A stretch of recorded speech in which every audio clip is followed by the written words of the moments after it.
de la oscuridad. De Herbert West, amigo mío durante el tiempo de la universidad y posteriormente, no puedo hablar sino con extremo terror. Terror que no se debe totalmente a la forma siniestra en que desapareció recientemente, sino que tuvo origen en la naturaleza entera del trabajo de su vida, y adquirió gravedad por primera vez hará más de 17 años, cuando estábamos en tercer año de nuestra carrera, en la Facultad de Medicina de la Universidad Miskatonic de Arkham. Mientras estuvo conmigo, lo prodigioso y diabólico de sus experimentos me tuvieron completamente fascinado, y fui su más íntimo compañero. Ahora que ha desaparecido y se ha roto el hechizo, mi miedo es aún mayor.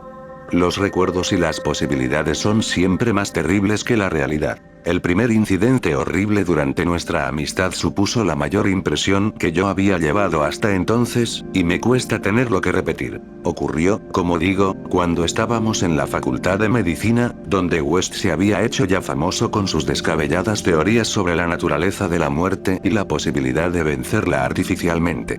Sus opiniones, muy ridiculizadas por el profesorado y los compañeros, giraban en torno a la naturaleza esencialmente mecanicista de la vida, y se referían al modo de poner en funcionamiento la maquinaria orgánica del ser humano mediante una acción química calculada, después de fallar los procesos naturales. Con el fin de experimentar diversas soluciones reanimadoras, había matado y sometido a tratamiento a numerosos conejos, cobayas, gatos, perros y monos, hasta convertirse en la persona más enojosa de la facultad. Varias veces había logrado obtener signos de vida en animales supuestamente muertos. En muchos casos, signos violentos de vida. Pero pronto se dio cuenta de que la perfección, de ser efectivamente posible, comportaría necesariamente toda una vida dedicada a la investigación. Asimismo, vio claramente que, puesto que la misma solución no actuaba del mismo modo en diferentes especies orgánicas, necesitaba disponer de sujetos humanos si quería lograr nuevos y más comentario LT1. Especializados progresos. Y aquí es donde chocó con las autoridades universitarias, y le fue retirado el permiso para efectuar experimentos, nada menos que por el propio decano de la Facultad de Medicina, el sabio y bondadoso Dr. Allan Aless, cuya obra en pro de los enfermos es recordada por todos los vecinos antiguos de Arkham. Yo siempre me había mostrado excepcionalmente tolerante con los trabajos de West, y a menudo hablábamos de sus teorías, cuyas derivaciones y corolarios eran casi infinitos. Sosteniendo con aquel que toda vida es un proceso químico y físico, y que la supuesta alma es un mito, mi amigo creía que la reanimación artificial de los muertos podía depender solo del estado de los tejidos. Y que, a menos que se hubiese iniciado una verdadera descomposición, todo cadáver totalmente dotado de órganos era susceptible de recibir mediante el adecuado tratamiento, esa condición peculiar que se conoce como vida. West comprendía perfectamente que el más ligero deterioro de las células cerebrales ocasionadas por un período letal incluso fugaz podía dañar la vida intelectual y psíquica. Al principio, tenía esperanzas de encontrar un reactivo capaz de restituir la vitalidad antes de la verdadera aparición de la muerte, y solo los repetidos fracasos en animales le habían revelado que eran incompatibles los movimientos vitales naturales y los artificiales. Entonces se procuró ejemplares extremadamente frescos y les inyectó sus soluciones en la sangre, inmediatamente después de la extinción de la vida. Tal circunstancia volvió enormemente escépticos a los profesores, ya que entendieron que en ningún caso se había producido una verdadera muerte. No se pararon a considerar la cuestión detenida y razonablemente. Poco después de que el profesorado le prohibiese continuar sus trabajos, West me confió su decisión de conseguir ejemplares frescos de una manera o de otra, y reanudar en secreto los experimentos que no podía realizar abiertamente. Era horrible oírle hablar sobre el medio y manera de conseguirlos. En la facultad nunca habíamos tenido que ocuparnos nosotros de allegar ejemplares para las prácticas de anatomía. Cada vez que mermaba el depósito, dos negros de la localidad se encargaban de subsanar este déficit sin que se les preguntase jamás su procedencia. West era por entonces un joven, delgado y con gafas, de facciones delicadas, pelo amarillo, ojos azul pálido y voz suave. Y era extraño oírle explicar cómo la fosa común era relativamente más interesante que el cementerio perteneciente a la Iglesia de Cristo, dado que casi todos los cuerpos de la Iglesia de Cristo estaban embalsamados. Lo cual, evidentemente, hacía imposibles las investigaciones de West. Por entonces era yo su ferviente y cautivado auxiliar, y le ayudé en todas sus decisiones. No solo en las que se referían a la fuente de abastecimiento de cadáveres, sino también en las concernientes al lugar adecuado, para nuestro repugnante trabajo. Fui yo quien pensó en la granja deshabitada de Chapman, al otro lado de Meadowville. Allí habilitamos una habitación de la planta baja para sala de operaciones y otra para laboratorio, dotándolas de gruesas cortinas, a fin de ocultar nuestras actividades nocturnas. El lugar estaba retirado de la carretera, y no había casas a la vista. De todos modos, había que extremar las precauciones, ya que el más leve rumor sobre extrañas luces que cualquier caminante nocturno hiciese correr podía resultar catastrófico para nuestra empresa. Si llegaban a descubrirnos, acordamos decir que se trataba de un laboratorio químico. Poco a poco equipamos nuestra siniestra guarida científica, con materiales comprados en Boston o sacados a escondidas de la facultad, materiales cuidadosamente camuflados, a fin de hacerlos irreconocibles, salvo para unos ojos expertos, y nos proveímos de palas y picos para los numerosos enterramientos que tendríamos que efectuar en el sótano. En la facultad había un incinerador, pero un aparato de ese género era demasiado costoso para un laboratorio clandestino como el nuestro.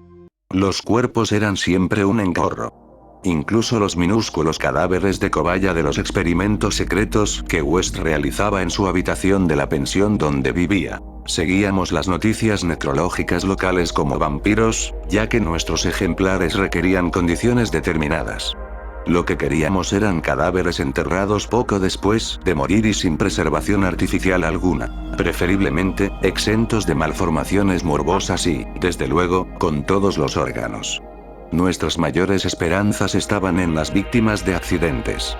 Durante varias semanas no tuvimos noticias de ningún caso apropiado, aunque hablábamos con las autoridades del depósito y del hospital, fingiendo representar los intereses de la facultad, si bien con no demasiada frecuencia en todos los casos, de manera que quizá necesitáramos quedarnos en Arkham durante las vacaciones, en que solo se impartían las limitadas clases de los cursos de verano. Al final nos sonrió la suerte. Pues un día nos enteramos de que iban a enterrar en la fosa común un caso casi ideal. Un obrero joven y fornido que se había ahogado el día anterior en Summers Pond, al que habían enterrado sin dilaciones ni embalsamamientos, por cuenta de la ciudad. Esa tarde localizamos la nueva sepultura, y decidimos empezar a trabajar poco después de la medianoche. Fue una labor repugnante la que acometimos en la oscuridad de las primeras horas de la madrugada, aun cuando en aquella época no teníamos ese horror especial a los cementerios que nuestras experiencias posteriores nos despertó. Llevamos palas y lámparas de petróleo porque, si bien ya habían linternas eléctricas entonces, no eran tan satisfactorias como esos aparatos de tungsteno de hoy día. El trabajo de exhumación fue lento y sórdido, podía haber sido horriblemente poético, si en vez de científicos hubiéramos sido artistas. Y sentimos alivio cuando nuestras palas chocaron con madera. Una vez que la caja de pino quedó enteramente al descubierto bajo West, quitó la tapa, sacó el contenido y lo dejó apoyado. Me incliné, lo agarré, y entre los dos lo sacamos de la fosa. A continuación trabajamos denodadamente para dejar el lugar como antes. La empresa nos había puesto algo nerviosos. Sobre todo, el cuerpo tieso y la cara inexpresiva de nuestro primer trofeo. Pero nos las arreglamos para borrar todas las huellas de nuestra visita. Cuando quedó aplanada la última paletada de tierra, metimos el ejemplar en un saco de lienzo y emprendimos el regreso hacia la granja del viejo Chapman, al otro lado de Meadowville. En una improvisada mesa de disección instalada en la vieja granja, a la luz de una potente lámpara de acetileno, el ejemplar no ofrecía un aspecto demasiado espectral. Había sido un joven robusto y poco imaginativo, al parecer un tipo saludable y plebeyo, constitución ancha, ojos grises y cabello castaño. Un animal sano, sin complejidades psicológicas, y probablemente con unos procesos vitales de lo más simple y sanos. Ahora bien, con los ojos cerrados, parecía más dormido que muerto. Sin embargo, la prueba experta de mi amigo disipó enseguida toda duda al respecto. Al fin teníamos lo que West siempre había deseado. Un muerto verdaderamente ideal, apto para la solución que habíamos preparado con minuciosos cálculos y teorías, a fin de utilizar en el organismo humano. Nuestra tensión era enorme. Sabíamos que las posibilidades de lograr un éxito completo eran remotas, y no podíamos reprimir un miedo horrible a las grotescas consecuencias de una posible animación parcial. Nos sentíamos especialmente aprensivos en lo que se refiere a la mente y a los impulsos de la criatura, ya que podía haber sufrido un deterioro en las delicadas células cerebrales con posterioridad a la muerte. Por lo que a mí respecta, aún conservaba una curiosa noción tradicional del alma humana, y sentía cierto temor ante los secretos que podía revelar alguien que regresaba del reino de los muertos. Me preguntaba qué visiones podía haber presenciado este plácido joven, si volvía plenamente a la vida. Pero mi expectación no era excesiva, ya que compartía casi en su mayor parte el materialismo de mi amigo. Él se mostró más tranquilo que yo al inyectar una buena dosis de su fluido en una vena del brazo del cadáver, y vendar inmediatamente el pinchazo. La espera fue espantosa, pero West no perdió el aplomo en ningún momento. De cuando en cuando, aplicaba su estetoscopio al ejemplar, y soportaba filosóficamente los resultados negativos. Al cabo de unos 3/4 de hora, viendo que no se producía el menor signo de vida, declaró decepcionado que la solución era inapropiada. Sin embargo, decidió aprovechar al máximo esta oportunidad, y probar una modificación de la fórmula, antes de deshacerse de su macabra presa. Esa tarde habíamos cavado una sepultura en el sótano, y tendríamos que llenarla al amanecer, pues aunque habíamos puesto cerradura a la casa, no queríamos correr el más mínimo riesgo de que se produjera un desagradable descubrimiento. Además, el cuerpo no estaría ni medianamente fresco a la noche siguiente.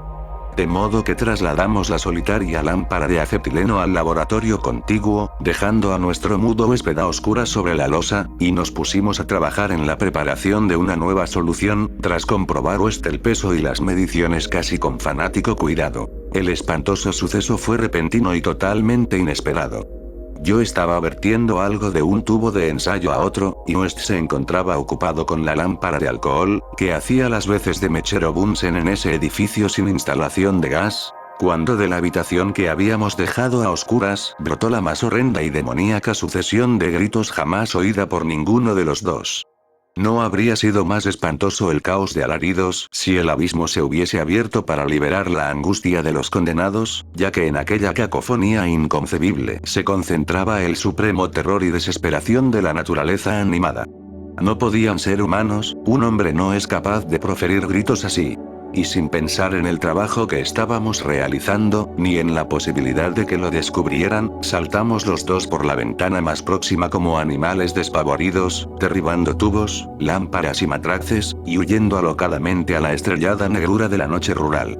Creo que gritamos mientras corríamos frenéticamente hacia la ciudad. Aunque al llegar a las afueras adoptamos una actitud más contenida, lo suficiente como para pasar por un par de juerguistas trasnochadores que regresaban a casa después de una francachela. No nos separamos, sino que nos refugiamos en la habitación de West, y allí estuvimos hablando, con la luz de gas encendida, hasta que amaneció. A esa hora nos habíamos serenado un poco, discurriendo teorías plausibles y sugiriendo ideas prácticas para nuestra investigación, de forma que pudimos dormir todo el día, en lugar de asistir a clase. Pero esa tarde aparecieron dos artículos en el periódico, sin relación alguna entre sí, que nos quitaron el sueño. La vieja casa deshabitada de Chapman había ardido inexplicablemente, quedando reducida a un informe montón de cenizas. Eso lo entendíamos, ya que habíamos volcado la lámpara. El otro, informaba que habían intentado abrir la reciente sepultura de la fosa común, como si hurgado en la tierra vanamente y sin herramientas. Esto nos resultaba incomprensible, ya que habíamos aplanado muy cuidadosamente la tierra húmeda. Y durante 17 años, West anduvo mirando por encima del hombro, y quejándose de que le parecía oír pasos detrás de él. Ahora ha desaparecido.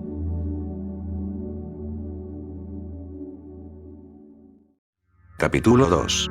El demonio de la peste. Jamás olvidaré aquel espantoso verano, hace 16 años, en que, como un demonio maligno de las moradas de Eblis, se propagó el tifus solapadamente por toda Arkham.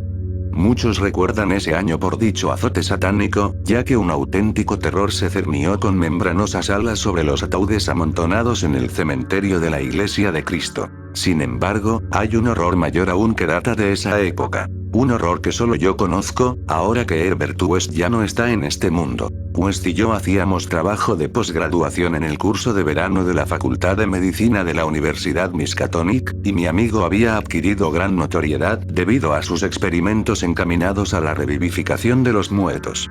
Tras la matanza científica de innumerables bestezuelas, la monstruosa labor quedó suspendida aparentemente por orden de nuestro escéptico decano, el Dr. Ian Halsey. Pero West había seguido realizando ciertas pruebas secretas en la sórdida pensión donde vivía, y en una terrible e inolvidable ocasión se había apoderado de un cuerpo humano de la fosa común, transportándolo a una granja situada a otro lado de Meadowville. Yo estuve con él en aquella ocasión, y le vi inyectar en las venas exánimes el elixir que según él, restablecería en cierto modo los procesos químicos y físicos. El experimento había terminado horriblemente, en un delirio de terror que poco a poco llegamos a atribuir a nuestros nervios sobreexcitados. West ya no fue capaz de librarse de la enloquecedora sensación de que le seguían y perseguían. El cadáver no estaba lo bastante fresco. Es evidente que para restablecer las condiciones mentales normales el cadáver debe ser verdaderamente fresco. Por otra parte, el incendio de la vieja casa nos había impedido enterrar el ejemplar. Habría sido preferible tener la seguridad de que estaba bajo tierra. Después de esa experiencia, West abandonó sus investigaciones durante algún tiempo, pero lentamente recobró su celo de científico nato, y volvió a importunar a los profesores de la facultad pidiéndoles permiso para hacer uso de la sala de disección y ejemplares humanos frescos para el trabajo que él consideraba tan tremendamente importante. Pero sus súplicas fueron completamente inútiles, ya que la decisión del Dr. Halsey fue inflexible, y todos los demás profesores apoyaron el veredicto de su superior. En la teoría fundamental de la reanimación no veían sino extravagancias inmaduras de un joven entusiasta cuyo cuerpo delgado, cabello amarillo, ojos azules y míopes, y suave voz no hacían sospechar el poder supranormal, casi diabólico, del cerebro que albergaba en su interior. Aún le veo como era entonces y me estremezco. Su cara se volvió más severa, aunque no más vieja. Y ahora Sefton carga con la desgracia, y no está desaparecido. West chocó desagradablemente con el Dr. Halsey casi al final de nuestro último año de carrera, en una disputa que le reportó menos prestigio a él que al bondadoso decano en lo que a cortesía se refiere. Afirmaba que este hombre se mostraba innecesariamente e irracionalmente grande. Una obra que deseaba comenzar mientras tenía la oportunidad de disponer de las excepcionales instalaciones de la facultad. El que los profesores, apegados a la tradición, ignorasen los singulares resultados tenidos en animales, y persistiesen en negar la posibilidad de reanimación, era indeciblemente indignante, y casi incomprensibles para un joven del temperamento lógico de West. Solo una mayor madurez podía ayudarle a entender las limitaciones mentales crónicas del tipo doctor-profesor, producto de generaciones de puritanos mediocres, bondadosos, conscientes, afables, y corteses, a veces, pero siempre rígidos, intolerantes, esclavos de las costumbres y carentes de perspectivas. El tiempo es más caritativo con estas personas incompletas aunque de alma grande, cuyo defecto fundamental, en realidad, es la timidez, y las cuales reciben finalmente el castigo de la irrisión general por sus pecados intelectuales. Su tolemismo, su calvinismo, su antidarwinismo, su antinietzscheísmo, y por toda clase de sabatarianismo y leyes suntuarias que practican. West, joven a pesar de sus maravillosos conocimientos científicos, tenía escasa paciencia con el buen Dr. Halsey y sus eruditos colegas, y alimentaba un rencor cada vez más grande, acompañado de un deseo de demostrar la veracidad de sus teorías a estas obtusas dignidades de alguna forma impresionante y dramática. Y como la mayoría de los jóvenes, se entregaban a complicados sueños de venganza, de triunfo y de magnánima indulgencia final. Y entonces había surgido el azote, sarcástico y letal, de las cavernas pesadillescas del Tártaro. West y yo nos habíamos graduado cuando empezó, aunque seguíamos en la facultad, realizando un trabajo adicional del curso de verano, de forma que aún estábamos en Arkham cuando se desató con furia demoníaca en toda la ciudad.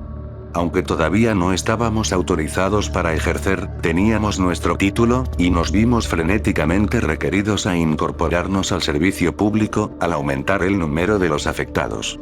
La situación se hizo casi incontrolable, y las defunciones se producían con demasiada frecuencia para que las empresas funerarias de la localidad pudieran ocuparse satisfactoriamente de ellas.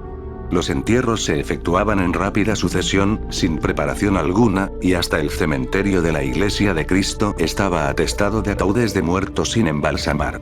Esta circunstancia no dejó de tener su efecto en West, que a menudo pensaba en la ironía de la situación. Tantísimos ejemplares frescos, y sin embargo, ninguno servía para sus investigaciones. Estábamos tremendamente abrumados de trabajo, y una terrible tensión mental y nerviosa sumía a mi amigo en morbosas reflexiones. Pero los afables enemigos de West no estaban enfrascados en agobiantes deberes. La facultad había sido cerrada, y todos los doctores adscritos a ella colaboraban en la lucha contra la epidemia de tifus. El doctor Halsey, sobre todo, se distinguía por su abnegación, dedicando toda su enorme capacidad, con sincera energía, a los casos que muchos otros evitaban por el riesgo que representaban, o por juzgarlos desesperados. Antes de terminar el mes, el valeroso decano se había convertido en héroe popular, aunque él no parecía tener conciencia de su fama, y se esforzaba en evitar el desmoronamiento por cansancio físico y agotamiento nervioso. West no podía por menos de admirar la fortaleza de su enemigo. Pero precisamente por esto estaba más decidido aún a demostrarle la verdad de sus asombrosas teorías. Una noche, aprovechando la desorganización que reinaba en el trabajo de la facultad y las normas sanitarias municipales, se las arregló para introducir camufladamente el cuerpo de un recién fallecido en la sala de disección, y le inyectó en mi presencia una nueva variante de su solución. El cadáver abrió efectivamente los ojos, aunque se limitó a fijarlos en el techo con expresión de paralizado horror, antes de caer en una inercia de la que nada fue capaz de sacarle, pues dijo que no era suficientemente fresco. El aire caliente del verano no beneficia a los cadáveres.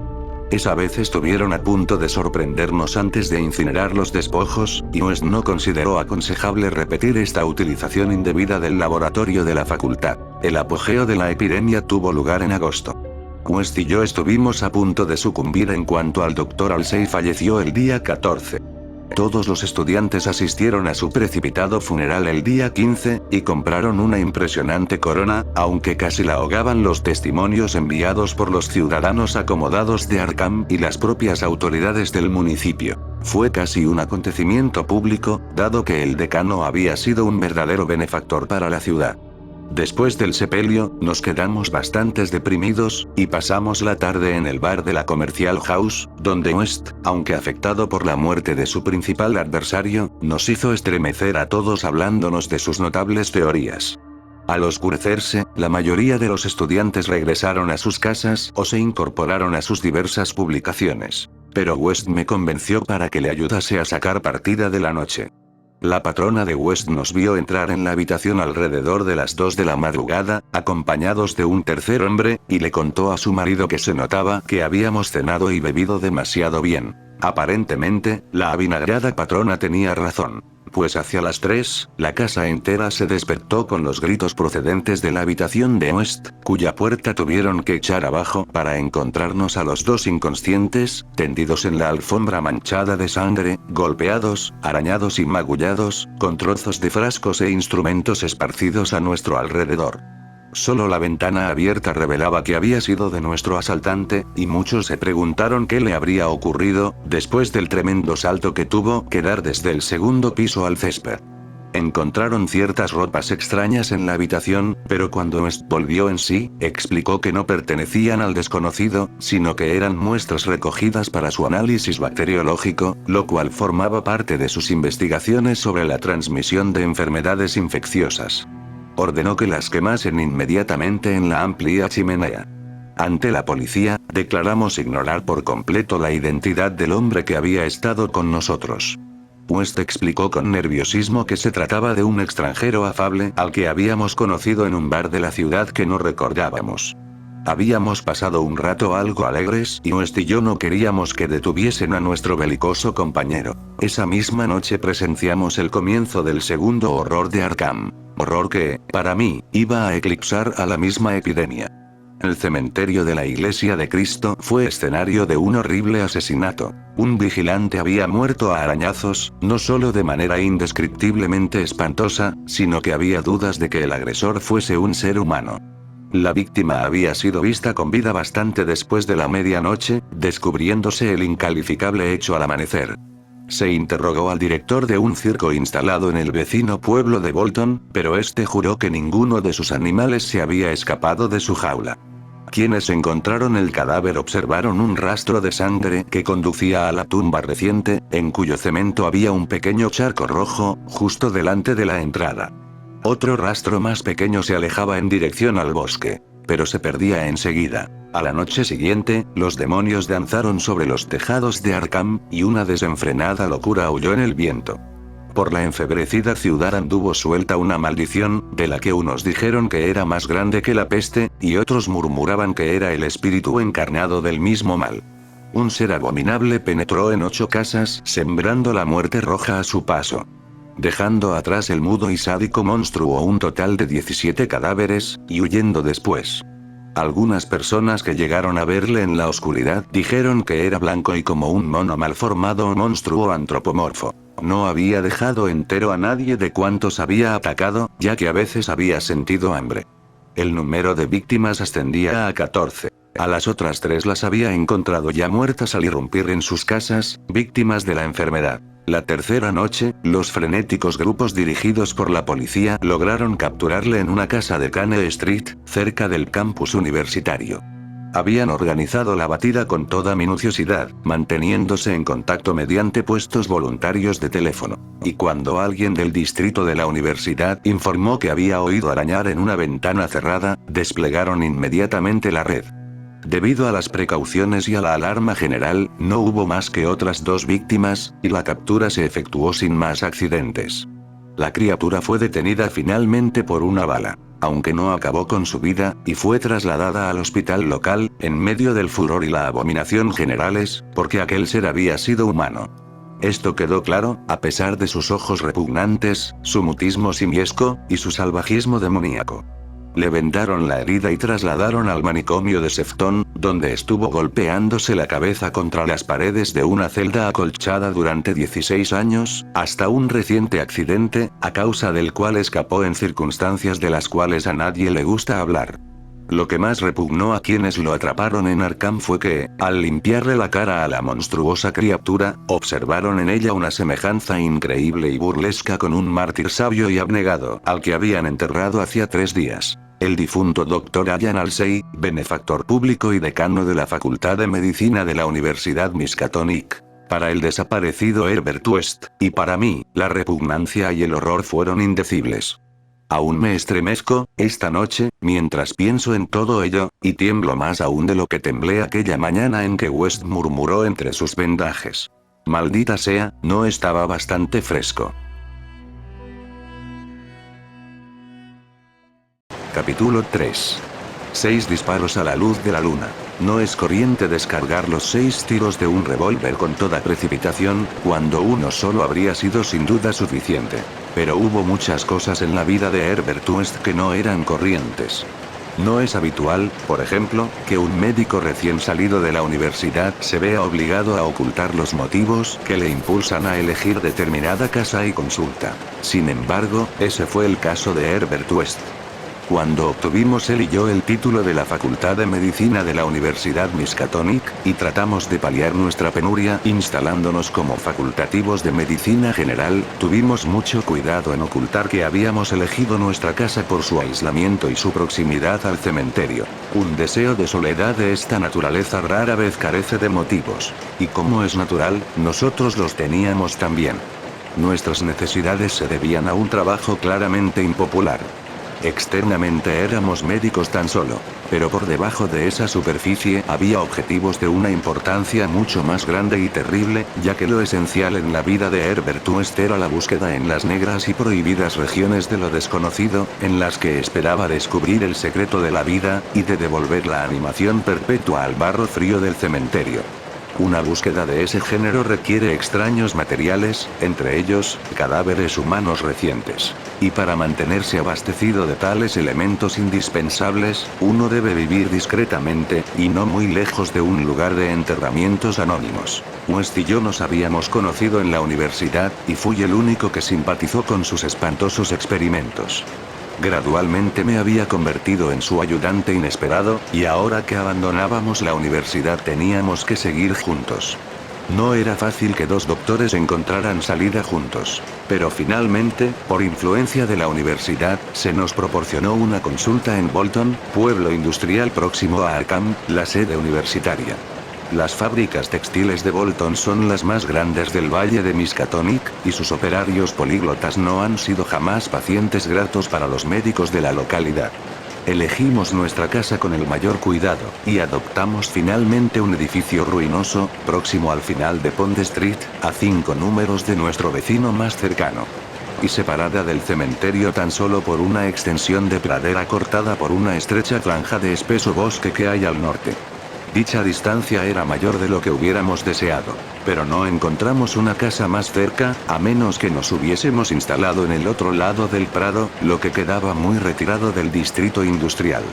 Pero no estábamos demasiado descontentos ya que no teníamos vecinos, entre nosotros y nuestra siniestra fuente de abastecimiento.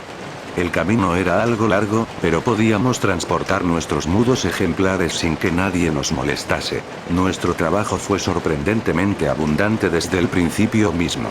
Lo bastante abundante como para satisfacer a la mayoría de los jóvenes doctores, y lo bastante abundante para resultar un aburrimiento y una pesadez para aquellos estudiosos cuyo verdadero interés residía en otra cosa. Los trabajadores de las fábricas eran de inclinación algo turbulentas. Así que además de sus numerosas necesidades de asistencia médica, sus frecuentes golpes, cuchilladas y pendencias nos daban mucho trabajo. Pero lo que verdaderamente acaparaba nuestro interés era el laboratorio secreto que habíamos instalado en el sótano. Un laboratorio con su mesa larga bajo las luces eléctricas donde, en las primeras horas de la madrugada, inyectábamos a menudo las diversas soluciones de West en las venas de los despojos que sacábamos de la fosa común. West experimentaba, febrilmente, tratando de encontrar algo que pusiese en marcha de nuevo los movimientos vitales, tras haberlos interrumpido ese fenómeno que llamamos muerte. Pero chocaba con los más horrorosos obstáculos. La solución debía tener una composición especial según los distintos tipos. La que servía para los conejillos de indias no valía para los seres humanos, y cada clase requería sensibles modificaciones. Los cuerpos tenían que ser excepcionalmente frescos, dado que una ligera descomposición del tejido cerebral hacía imposible que la reanimación fuese perfecta. En efecto, el mayor problema estaba en conseguir cadáveres suficientemente frescos, pues había tenido experiencias horribles durante sus investigaciones secretas en la universidad, con cadáveres de dudosa calidad. Las consecuencias de una animación parcial o imperfecta eran mucho más horrendas que los fracasos totales, y los dos teníamos recuerdos pavorosos de ese tipo de resultados.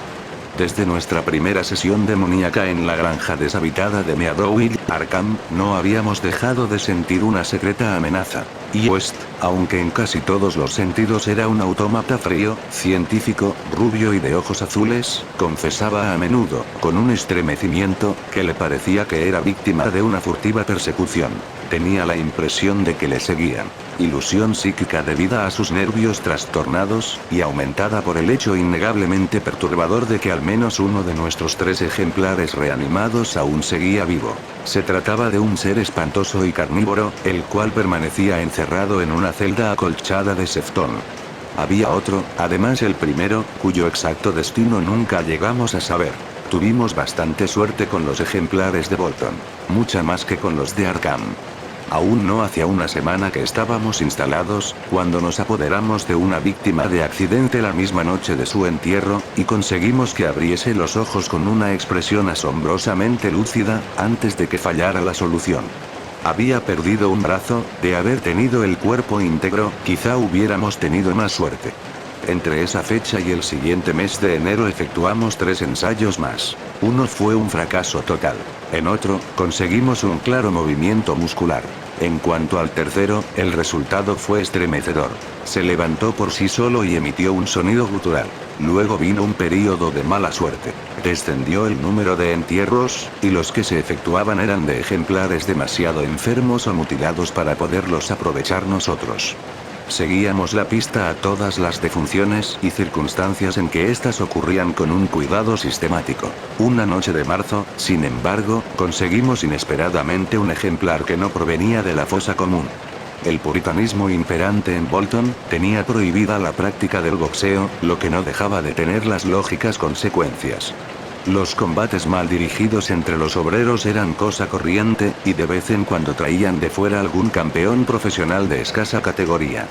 Esa noche de finales de invierno habían celebrado un combate de este tipo, evidentemente con desastrosas consecuencias, ya que vinieron a buscarnos dos polacos asustados, suplicándonos en un lenguaje casi incoherente que atendiésemos un caso muy secreto y desesperado.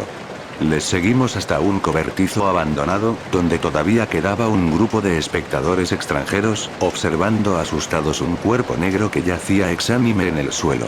En el combate se habían enfrentado Kid O'Brien, un joven torpe y ahora tembloroso, con una nariz ganchuda muy poco irlandesa, y Bub Robinson, e Ibetún de Harlem. El negro había sido noqueado, y tras un breve examen, nos dimos cuenta de que no se recuperaría. Era un ser repugnante, con pinta de gorila, unos brazos anormalmente largos que me parecían de manera inevitable patas anteriores, y una cara que irremediablemente hacía pensar en los secretos insondables del Congo, las llamadas de Tantan bajo una luna misteriosa. El cuerpo debió de tener peor aspecto en vida, pero el mundo contiene muchas fealdades. Aquella gente despreciable estaba asustada, ya que no sabía que podía exigirles la ley, si el caso llegaba a conocerse. Y se sintieron agradecidos cuando West, a pesar de mis involuntarios estremecimientos, se ofreció a librarles del cuerpo en secreto, puesto que conocía muy bien sus intenciones. Había una luna resplandeciente sobre el paisaje sin nieve, pero vestimos el cadáver, y lo llevamos a casa entre los dos por las calles desiertas y el campo, del mismo modo que transportamos un cadáver parecido una horrible noche en Arkham. Nos dirigimos a casa por el campo de atrás. Entramos el ejemplar por la puerta trasera, lo bajamos al sótano, y lo preparamos para nuestro experimento habitual. Nuestro miedo a la policía era absurdamente considerable, aunque habíamos calculado nuestro recorrido de forma que no nos tropezamos con el guardia que hacía ronda por aquel distrito. El resultado fue enojosamente decepcionante. Con su aspecto horrendo, nuestra presa fue totalmente insensible a todas las soluciones que inyectamos en su negro brazo. De modo que, como se acercaba peligrosamente la hora del amanecer, hicimos lo mismo que con los demás. Lo llevamos a rastros por el prado hasta la franja de bosque próxima al cementerio de enterramientos anónimos, y lo enterramos allí en la mejor sepultura que la helada tierra nos permitió. La fosa no era demasiado honda, pero era tan buena como la del ejemplar anterior, aquel que se había levantado y había proferido un grito. A la luz de nuestras linternas oscuras, lo cubrimos cuidadosamente con hojas y ramas secas, seguros de que la policía no lo descubriría jamás en un bosque tan oscuro y espeso. Al día siguiente, me sentí alarmado, ya que un paciente me trajo la noticia de que se sospechaba que habían celebrado un combate, y que había muerto alguien. West tenía otro motivo de preocupación. Por la tarde le habían llamado para que atendiese un caso que acabó de forma amenazadora. Una italiana se había puesto histérica porque se le había extraviado el hijo, un chiquillo de 5 años, que había desaparecido por la mañana y no había vuelto para comer, y presentaba síntomas sumamente alarmantes dado que padecía del corazón. Era un histerismo estúpido, ya que el chico se había escapado más de una vez. Pero los campesinos italianos son extraordinariamente supersticiosos, y esta mujer parecía tan angustiada por los presagios como por los hechos. Hacia las 7 de la tarde la mujer falleció, y su frenético marido armó un escándalo espantoso, empeñado en matar a West, a quien culpaba furiosamente de no haberle salvado la vida. Los amigos le sujetaron cuando le vieron sacar un cuchillo, pero West se marchó en medio de inhumanos alaridos, maldiciones y juramentos de venganza. En su último dolor, el hombre parecía haberse olvidado de su hijo, que aún no había regresado, entrada ya la noche. Se habló de buscarle en el bosque, pero la mayoría de los amigos de la familia se ocuparon de la difunta y del vociferante marido. total, la tensión nerviosa a que se vio sometido West fue sin duda tremenda. El pensar en la policía y en el italiano loco le agobiaba tremendamente. Nos retiramos a descansar alrededor de las 11, pero yo no dormí bien. Bolton contaba con un cuerpo de policías sorprendentemente eficaz pese a ser un pueblo pequeño. Y yo no paraba de pensar en el escándalo que se provocaría si llegaba a descubrir lo ocurrido la noche anterior. Podía significar el fin de nuestro trabajo en la localidad, y quizá la cárcel para los dos. Me inquietaban los rumores que corrían acerca del combate de boxeo. Pasadas las 3, el resplandor de la luna me dio en los ojos. Pero me volví sin levantarme a cerrar su persiana. Luego sonaron unos golpes enérgicos en la puerta de atrás. Permanecí inmóvil, algo aturdido. Poco después oí a West llamar a mi puerta. Estaba en bata y zapatillas, y tenía en las manos un revólver y una linterna eléctrica. Al ver el revólver, comprendí que pensaba más en el enajenado italiano que en la policía. «Será mejor que bajemos los dos», susurró. No estaría bien no contestar. Quizás sea un paciente, sería muy propio de uno de esos idiotas llamar por la puerta de atrás. Así que bajamos los dos sigilosamente, con un temor en parte justificado, y en parte debido solo al misterio de las primeras horas de la madrugada. Volvieron a llamar, un poco más fuerte. Al llegar a la puerta, corrí el cerrojo cautelosamente y abrí de par en par. Y al revelarnos la luz de la luna la figura que teníamos delante. West hizo algo muy extraño. A pesar del evidente peligro de atraer sobre nuestras cabezas la temida investigación policial, cosa que felizmente evitamos por el relativo aislamiento de nuestra casa, mi amigo, súbita, excitada e innecesariamente, vació las 6 recámaras de su revólver sobre nuestro nocturno visitante. Porque no se trataba del italiano ni del policía. Recortándose horrendamente contra la luna espectral, había un ser gigantesco y deforme, inconcebible salvo en las pesadillas. Una aparición de ojos vidriosos, negra, y casi a 4 patas, cubierta de hojas y ramas y barro. Sucia de sangre coagulada, la cual mostraba entre sus dientes relucientes una cosa cilíndrica, terrible, blanca como la nieve, que terminaba en una mano diminuta.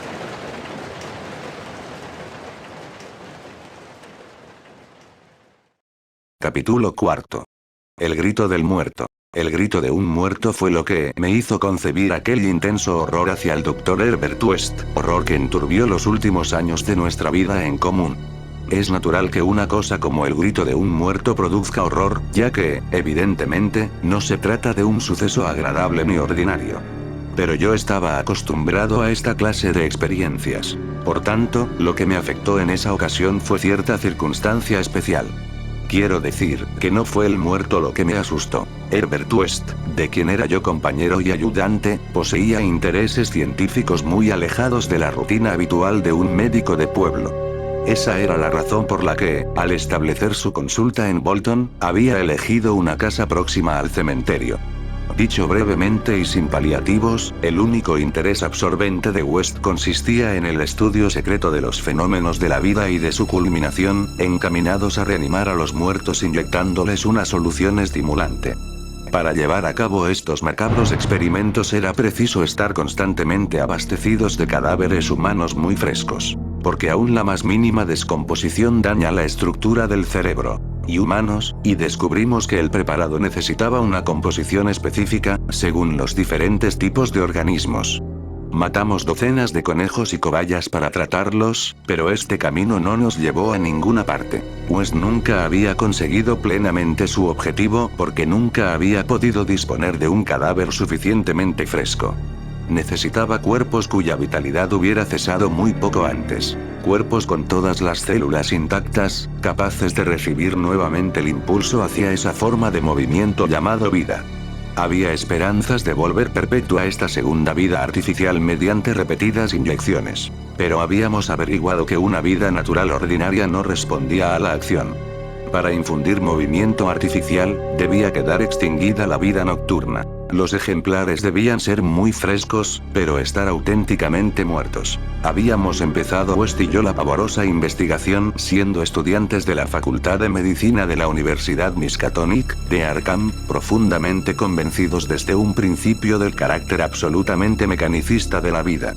Eso fue 7 años antes. Sin embargo, él no parecía haber envejecido ni un día. Era bajo, rubio de cara afeitada, voz suave, y con gafas. A veces había algún destello en sus fríos ojos azules, que delataba el duro y creciente fanatismo de su carácter, efecto de sus terribles investigaciones. Nuestras experiencias habían sido a menudo espantosas en extremo, debidas a una reanimación defectuosa, al galvanizar aquellos grumos de barro de cementerio en un movimiento morboso, insensato y anormal, merced a diversas modificaciones de la solución vital. Uno de los ejemplares había proferido un alarido escalofriante. Otro, se había levantado, violentamente, nos había derribado dejándonos inconscientes, y había huido enloquecido, antes de que lograran cogerle y encerrarlo tras los barrotes del manicomio. Y un tercero, una monstruosidad nauseabunda y africana, había surgido de su poco profunda sepultura y había cometido una atrocidad, pues había tenido que matarlo a tiros.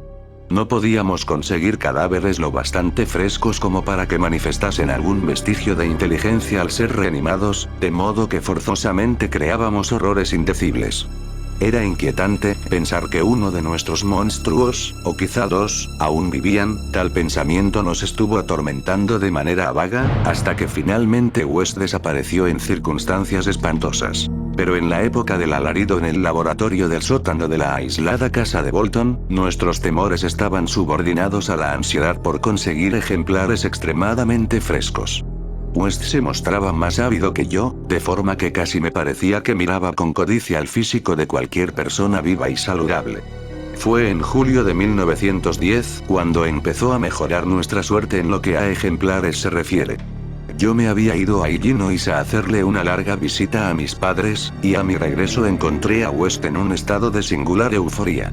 Me dijo excitado que casi con toda probabilidad había resuelto el problema de la frescura de los cadáveres, abordándolo desde un ángulo enteramente distinto, el de la preservación artificial.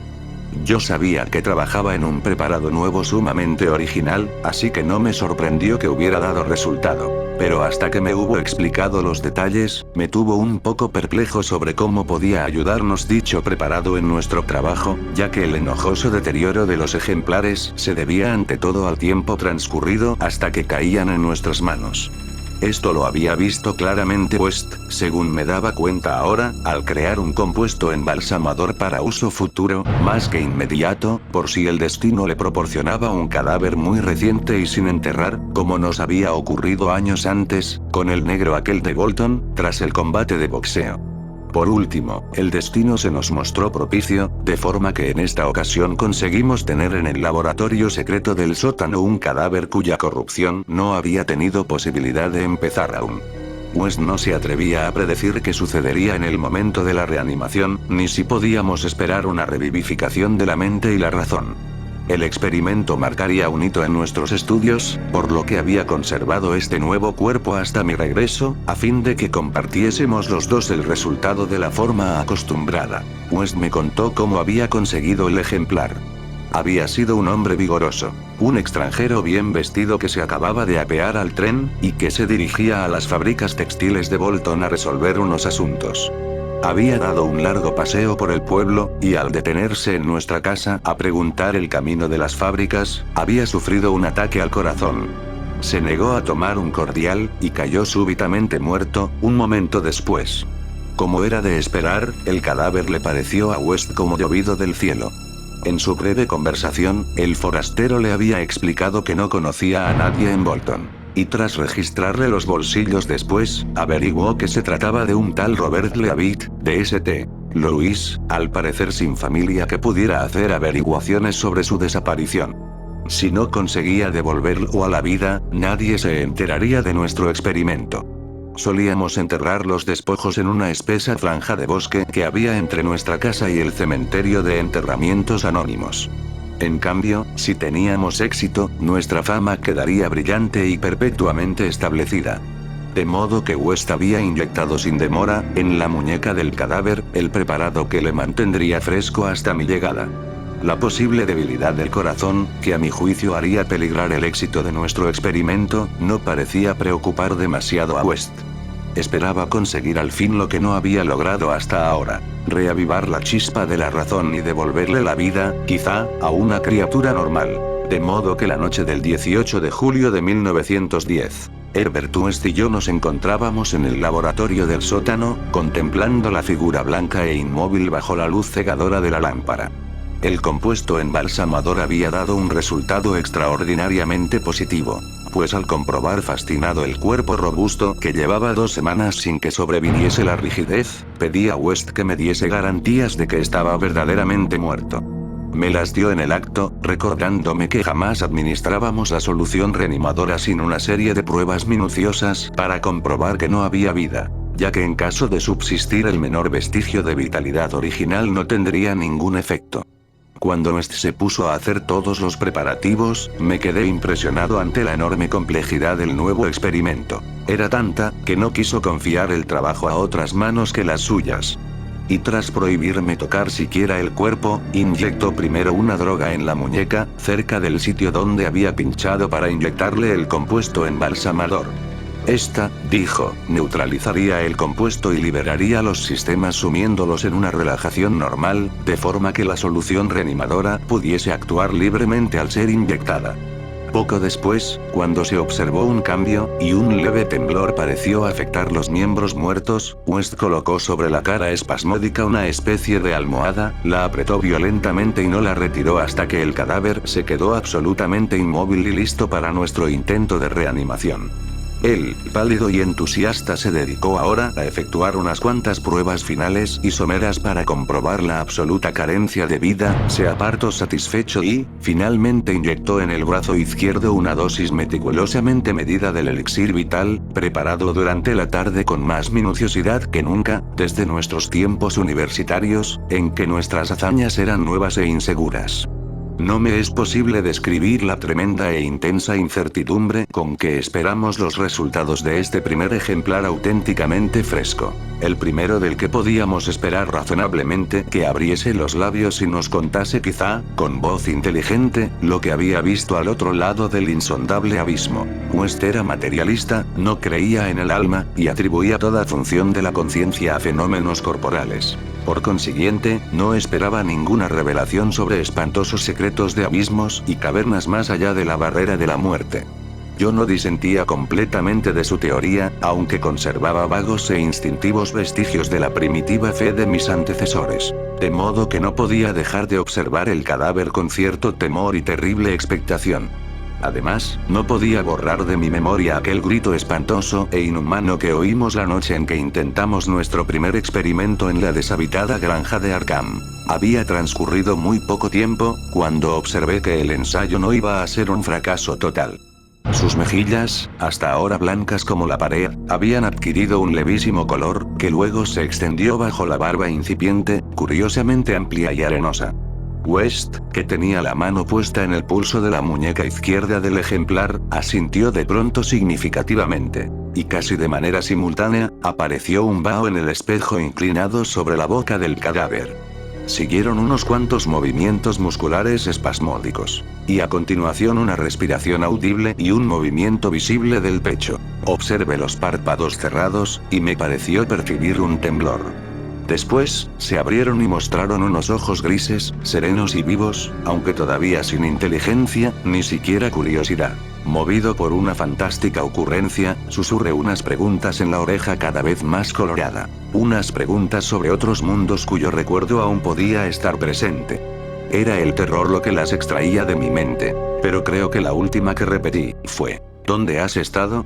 Aún no sé si me contestó o no, ya que no brotó ningún sonido de su bien formada boca. Lo que sí recuerdo es que en aquel instante creí firmemente que los labios delgados se movieron ligeramente, formando sílabas que yo habría vocalizado como solo ahora, si la frase hubiese tenido sentido o relación con lo que le preguntaba.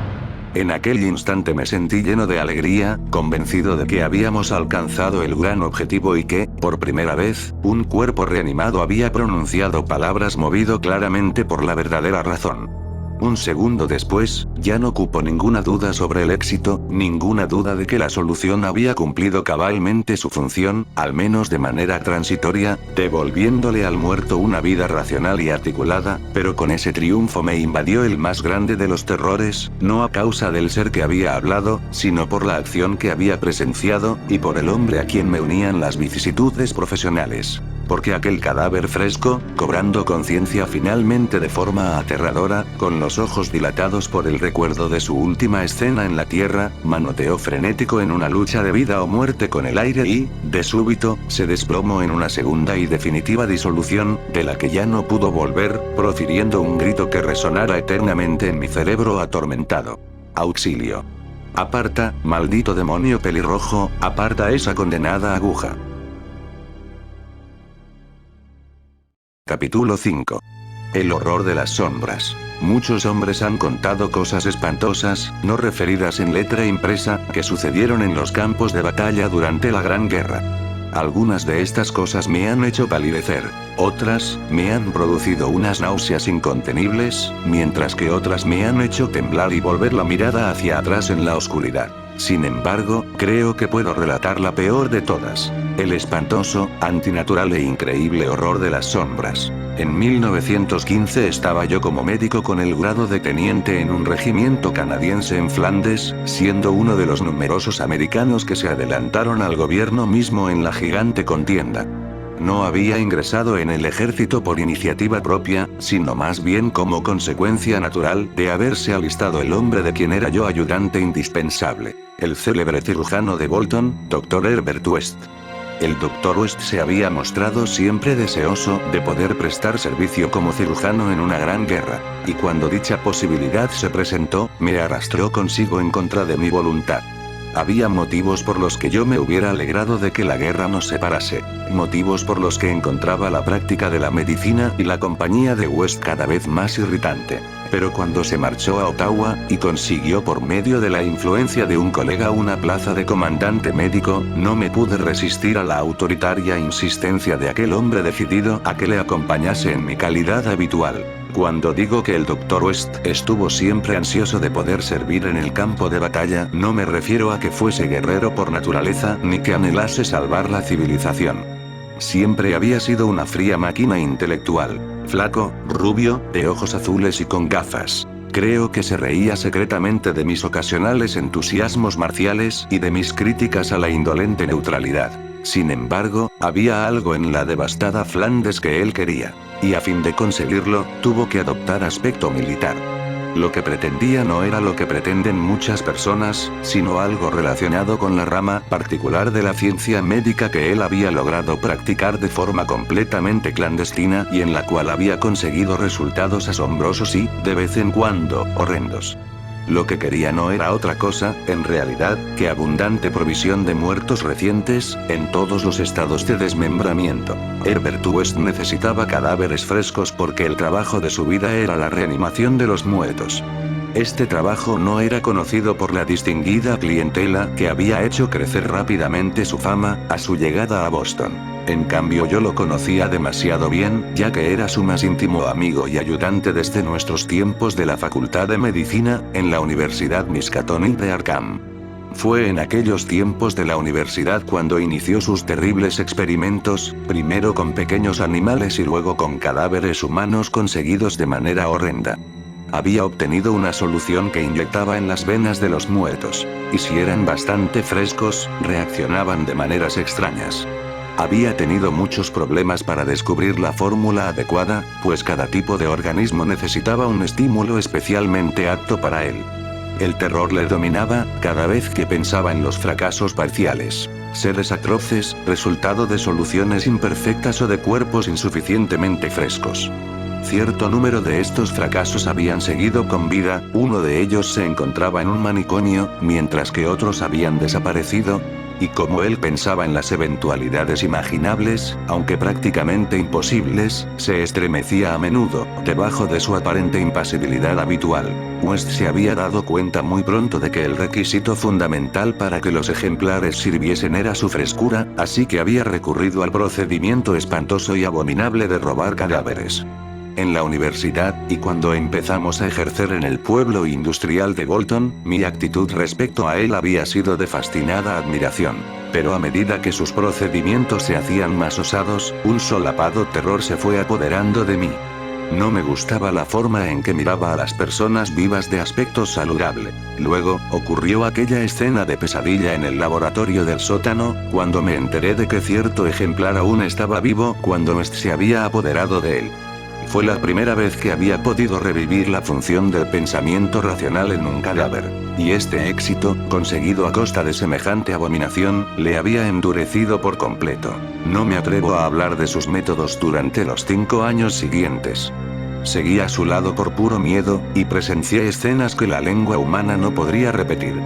Gradualmente, llegué a darme cuenta de que el propio Herbert West era más horrible que todo lo que hacía. Fue entonces cuando comprendí claramente que su celo científico por prolongar la vida en otro tiempo normal había degenerado sutilmente en una curiosidad meramente morbosa y macabra y en una secreta complacencia en la visión de los cadáveres. Su interés se convirtió en perversa afición por lo repugnante y lo diabólicamente anormal. Se recreaba con tranquilidad en monstruosidades artificiales ante las que cualquier persona en su sano juicio caería desvanecida de repugnancia y de horror. Detrás de su pálido intelectualismo, se convirtió en un exigente baudelaire del experimento físico, en un lánguido heliogábalo de las tumbas. Afrontaba imperturbable los peligros y cometía crímenes con impasibilidad. Creo que el momento crítico llegó al comprobar que podía restituir la vida racional, y buscó nuevos ámbitos que conquistar experimentando en la reanimación de partes seccionadas de los cuerpos. Tenía ideas extravagantes y originales sobre las propiedades vitales independientes de las células orgánicas y los tejidos nerviosos separados de sus sistemas psíquicos naturales. Y obtuvo ciertos resultados espantosos preliminares en forma de tejidos imperecederos, alimentados artificialmente a partir de huevos semi-incubados de un reptil tropical indescriptible. Había 2 cuestiones biológicas que ansiaba terriblemente establecer. Primero, si podía darse algún tipo de conciencia o actividad racional sin cerebro, en la médula espinal y en los diversos centros nerviosos. Y segundo, si existía alguna clase de relación etérea, intangible, distinta de las células materiales, que uniese las partes quirúrgicamente separadas que previamente habían constituido un solo organismo vivo. Todo este trabajo científico requería una prodigiosa provisión de carne humana recién muerta, y esa fue la razón por la que Herbert West participó en la Gran Guerra. El horrendo y abominable suceso ocurrió una medianoche, a finales de marzo de 1915, en un hospital de campaña detrás de las líneas de St. Eloi. Aún ahora me pregunto si no fue meramente la diabólica ficción de un delirio. West se había montado un laboratorio particular en el lado este del edificio que se le había asignado provisionalmente, alegando que deseaba poner en práctica nuevos y radicales métodos para el tratamiento de los casos de mutilación hasta ahora desesperados. Allí trabajaba como un carnicero, en medio de su sanguinolenta mercancía. Jamás llegué a acostumbrarme a la ligereza con que él manejaba y clasificaba determinado material.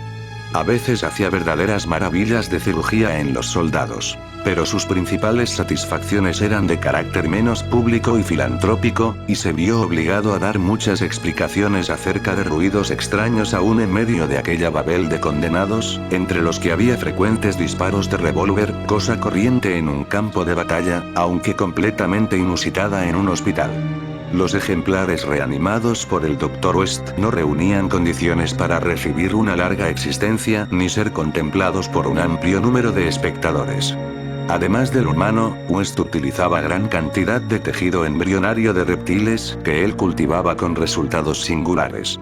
Era mejor que el material humano para conservar con vida los fragmentos privados de órganos, y esa era ahora la principal actividad de mi amigo. En un oscuro rincón del laboratorio, sobre un extraño mechero de incubación, tenía una gran cuba tapada, llena de esa sustancia celular de reptiles que se multiplicaba y crecía de forma borboteante y horrenda. La noche de que hablo teníamos un ejemplar nuevo y espléndido. Un hombre físicamente fuerte y a la vez de tan elevada inteligencia, que nos garantizaba un sistema nervioso sensible. Resultaba irónico, porque se trataba del oficial que había ayudado a que se le concediese a West su destino, y que ahora tenía que haber sido nuestro socio. Es más, en el pasado, había estudiado secretamente la teoría de la reanimación bajo la dirección de West. El comandante Sir Eric Moreland Cloudman Lee, SO, era el mejor cirujano de nuestra división, y había sido designado precipitadamente al sector de St. Él oí cuando llegaron al cuartel general noticias del recrudecimiento de la lucha. Efectuó el viaje en un avión pilotado por el intrépido teniente Ronald Dill, solo para ser derribado precisamente en el punto de su destino. La caída fue tremenda y espectacular, y ya quedó irreconocible. En cuanto al gran cirujano, el accidente le seccionó la cabeza casi por entero, aunque el resto del cuerpo estaba intacto. West se apoderó ansiosamente de aquel despojo inerte que había sido su amigo y compañero de estudios. Me estremecí al verle terminar de separar la cabeza, colocarla en la diabólica cuba de pulposo tejido de reptiles con objeto de conservarla para futuros experimentos, y seguir manipulando el cuerpo decapitado sobre la mesa de operaciones. Inyectó sangre nueva, unió determinadas venas, arterias y nervios del cuello sin cabeza, y cerró la horrible abertura injertando piel de un ejemplar no identificado que había llevado uniforme de oficial. Yo sabía lo que pretendía: comprobar si este cuerpo sumamente organizado podía dar, sin cabeza, alguna señal de vida mental que había distinguido a Sir Eric Moreland Claughman Lee, estudioso en otro tiempo de la reanimación. Este tronco mudo era ahora requerido espantosamente a servir de ejemplo. Aún puedo ver a Herbert West bajo la siniestra luz de la lámpara, inyectando la solución reanimadora en el brazo del cuerpo decapitado. No puedo describir la escena, me desmayaría si lo intentara, ya que era enloquecedora aquella habitación repleta de horribles objetos clasificados, con el suelo resbaladizo a causa de la sangre y otros desechos menos humanos que formaban un barro cuyo espesor llegaba casi hasta el tobillo, y aquellas horrendas anormalidades de reptiles salpicando, burbujeando y cociendo sobre el espectro azulenco y vacilante de llama, en un rincón de negras sombras. El ejemplar, como West comentó repetidas veces, poseía un sistema nervioso espléndido. Esperaba mucho de él, y cuando empezó a manifestar leves movimientos de contracción, pude ver el interés febril reflejado en el rostro de West. Creo que estaba preparado para presenciar la prueba de su cada vez más sólida opinión de que la conciencia, la razón y la personalidad pueden subsistir independientemente del cerebro, de que el hombre no posee un espíritu central conectivo, sino que es meramente una máquina de materia nerviosa en la que cada sección se encuentra más o menos completa en sí misma. En una triunfal demostración, West estaba a punto de relegar el misterio de la vida a la categoría de mito. El cuerpo ahora se contraía más vigorosamente, y bajo nuestros ojos ávidos, empezó a jadear de forma horrible. Agitó los brazos con desasosiego, alzó las piernas, y contrajo varios músculos en una especie de contorsión repulsiva. Luego, aquel despojo sin cabeza levantó los brazos en un gesto de inequívoca desesperación, de una desesperación inteligente, que bastaba para confirmar todas las teorías de Herbert West. Evidentemente, los nervios recordaban el último acto en vida del hombre, la lucha por librarse del avión que se iba a estrellar. No sé exactamente qué fue lo que siguió. Tal vez se trata solo de una alucinación provocada por la impresión que sufrí en aquel instante al iniciarse el bombardeo alemán que destruyó el edificio, quién sabe, ya que West y yo fuimos los únicos supervivientes. West prefería pensar que fue eso, antes de su reciente desaparición. Pero había ocasiones en que no podía, porque era extraño que sufriéramos los dos la misma alucinación.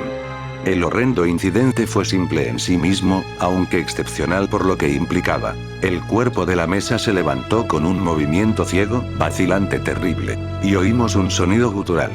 No me atrevo a decir que se trataba de una voz, porque fue demasiado espantoso. Sin embargo, lo más horrible no fue su cavernosidad. Ni tampoco lo que dijo, ya que gritó tan solo: «Salta, Ronald, por Dios. Salta». Lo espantoso fue su procedencia, porque brotó de la gran cuba tapada de aquel rincón macabro de oscuras sombras.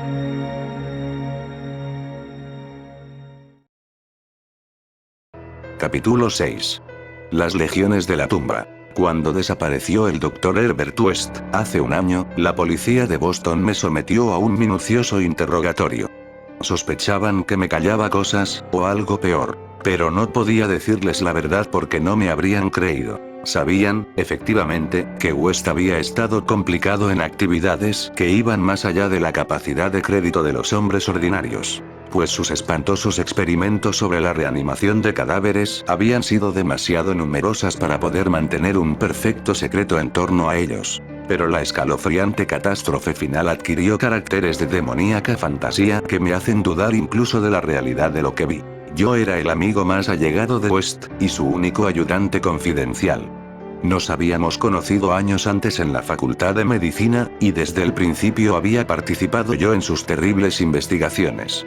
Había intentado perfeccionar lentamente una solución que, inyectaba en las venas de un recién fallecido, podía devolverle la vida.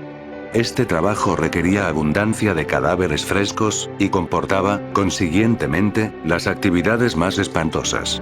Más horribles aún eran los resultados de alguno de sus experimentos. Masas horrendas de carne que había estado muertas, pero que West despertaba, tocándola de una ciega, insensata y nauseabunda animación. Estos eran los resultados usuales. Ya que para que volviera a despertar la mente era necesario que los ejemplares fuesen absolutamente frescos, y que las delicadas células cerebrales no hubiesen sufrido la más mínima descomposición. Esta necesidad de cadáveres muy frescos supuso la ruina moral de West. Eran difíciles de conseguir, y un día espantoso llegó a apoderarse de un ejemplar cuando aún estaba vivo y en todo su vigor. Un forcejeo, una aguja, y un poderoso alcaloide lo convirtieron en cadáver fresquísimo, y el experimento fue positivo durante un instante breve y memorable. Pero West salió de él con un alma seca y endurecida, y una mirada fría que observaba con una especie de calculadora y horrenda apreciación de los hombres de cerebro especialmente sensible y un físico vigoroso. Hacia el final, cobré a West un intenso terror, ya que empezaba a mirarme de esa misma manera. La gente no parecía darse cuenta de sus miradas, aunque me notaba asustado. Y tras su desaparición, se valieron de eso para propalar unas sospechas absurdas. En realidad West tenía más miedo que yo. Sus abominables trabajos le hacían llevar una vida furtiva y llena de sobresaltos. En parte era la policía quien le daba miedo. Pero a veces su nerviosismo era más hondo y brumoso, y estaba relacionado con abominaciones indescriptibles a las que había inyectado una vida morbosa, y en las que no había visto extinguirse dicha vida. Por lo general, terminaba sus experimentos con el revólver. Pero a veces no era bastante rápido. Es lo que ocurrió con aquel primer ejemplar en cuya saqueada sepultura se descubrieron más tarde huellas de arañazos. Y lo que sucedió también con el cadáver de aquel profesor de Arkham que cometió actos de canibalismo antes de ser capturado y encerrado sin identificar en una celda del manicomio de Sefton, donde estuvo 6 años golpeándose la cabeza contra las paredes. Casi todos los demás resultados que posiblemente subsistían eran productos de lo que resulta más difícil hablar, dado que en los últimos años, el celo científico de West había degenerado en una manía insana y fantástica, y había consagrado su prodigiosa habilidad a vitalizar cuerpos enteramente humanos, sino trozos aislados de cadáveres, o partes unidas a una materia orgánica no humana. En la época en que desapareció, se había convertido en algo diabólicamente repugnante. Muchos de los experimentos no podrían ser referidos en la letra impresa. La Gran Guerra, en la que servimos los dos como cirujanos, había intensificado este aspecto de West. Al decir que el miedo de West a sus ejemplares era brumoso, pensaba sobre todo en el carácter complejo de ese sentimiento. En parte se debía solo al hecho de saber que aún seguían existiendo esos monstruos abominables, y en parte a su miedo al daño corporal que podían infligirle en determinadas circunstancias. La desaparición de estos seres aumentaba en el horror de la situación.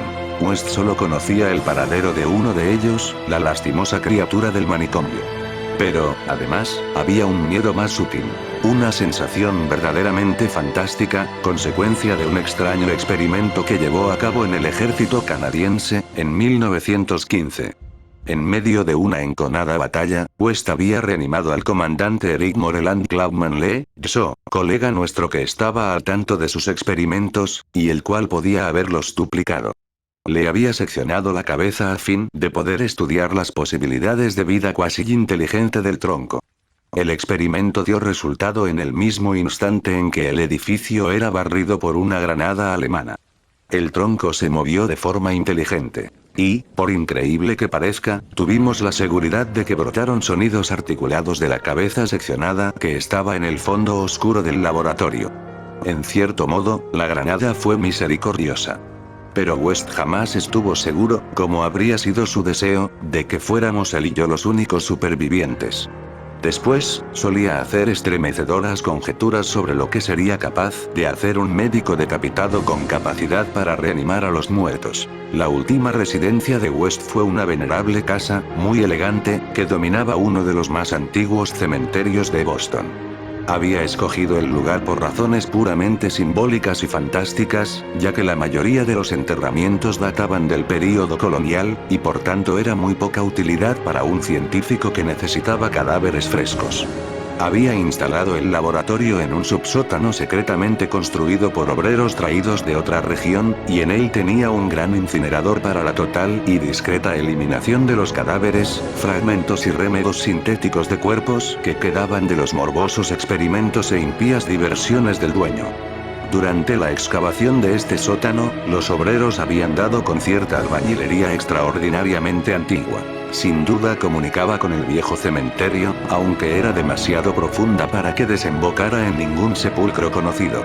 Después de muchos cálculos, West concluyó que debía de haber alguna cámara secreta bajo la tumba de los Averill, en la que el último enterramiento se había efectuado en 1768. Yo estaba con él cuando estudió las paredes goteantes y nitrosas que habían dejado al descubierto las palas y los picos de los obreros, y estaba preparado para el espantoso escalofrío que nos aguardaba en el instante de descubrir los secretos sepulcrales y seculares. Pero por primera vez, la nueva timidez de West se impuso a su natural curiosidad, y traicionó su degenerada fibra imponiéndole que dejase intacta la albañilería y la tapase con yeso. Y así permaneció, hasta la noche infernal, como parte de las paredes del laboratorio secreto. He hablado del debilitamiento de West, pero debo añadir que era puramente mental e intangible. Exteriormente, fue el mismo hasta el final. Tranquilo, frío, delgado, con el pelo amarillo, ojos azules y con gafas, y un aspecto general de joven que los años y los terrores no llegaron a cambiar. Parecía sereno incluso cuando pensaba en aquella sepultura arañada y miraba por encima del hombro, o cuando pensaba en aquel ser carnívoro que mordía y manoteaba los barrotes de Sefton. El final de Herbert West comenzó una tarde, en nuestro despacho común, cuando alternaba su extraña mirada entre el periódico y yo. Un curioso titular había atraído su atención desde las arrugadas páginas, y una zarpa titánica pareció atraparle desde 16 años atrás. En el manicomio de Sefton, a 50 millas de distancia, había sucedido algo espantoso e increíble que había dejado estupefactos al vecindario y perpleja a la policía. A primeras horas de la madrugada, un grupo de hombres silenciosos había penetrado en el parque de la institución y su jefe había despertado a los celadores. Era una amenazadora figura militar que hablaba sin mover los labios, cuya voz parecía conectada casi ventrílocuamente a un gran estuche negro que transportaba. Su inexpresivo rostro tenía las facciones bien parecidas, hasta a punto de dar la impresión de una belleza radiante, aunque el director se había llevado un sobresalto cuando la luz del vestíbulo cayó sobre él, ya que era un rostro de cera, y los ojos de cristal pintado. Debió de sucederle algún accidente atroz a este hombre. Otro, más alto, guiaba sus pasos. Un sujeto repugnante cuya cara azulenca aparecía medio devorada por alguna enfermedad desconocida.